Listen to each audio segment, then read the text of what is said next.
Aquest consorci gestiona l'Hospital de Mataró.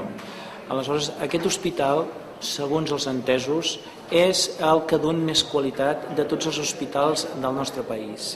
Aleshores, a curt termini, una de les necessitats que tenim és la construcció d'un centre de dependència, d'un centre de persones grans, d'un centre geriàtric.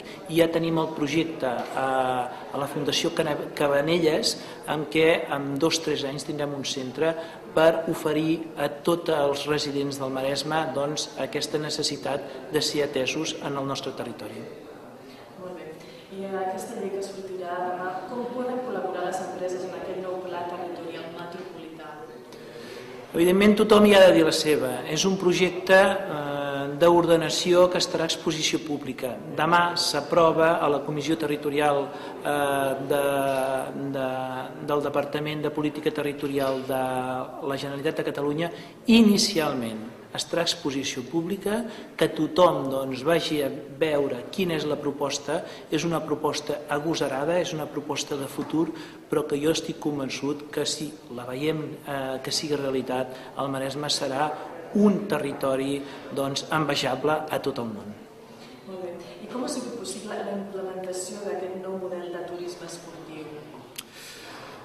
El nou model de turisme esportiu ha sigut possible perquè hem tingut un pla estratègic.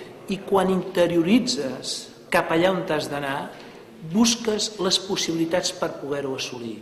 I aquí on ha sigut allà on nosaltres hem pogut trobar aquest esdeveniment que pot canviar el model esportiu del nostre territori. I n'estic convençut que ho farà. Com dic, tenim un pla estratègic molt ambiciós, però alhora molt realista, i l'estem complint. I és un pla estratègic fins al 2015 i n'estic convençut que el 2015 serà una altra comarca, la comarca del Maresme, en referència a el que som ara. I finalment, quina repercussió tindrà el Tecnocampus Mataró-Maresme? Jo estic convençut que serà un referent no solament per la nostra comarca, sinó per tot Catalunya. Aquí es formaran les persones que han de gestionar les futures empreses, però a més es formaran tècnicament i amb la branca d'empresa, o sigui, gestors d'empresa amb la tecnologia. I a més aquí també hi portarem la recerca.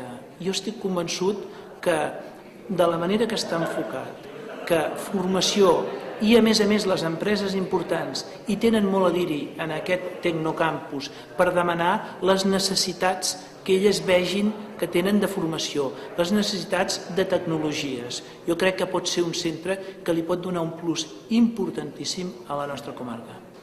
Moltes gràcies. Vinga, vosaltres.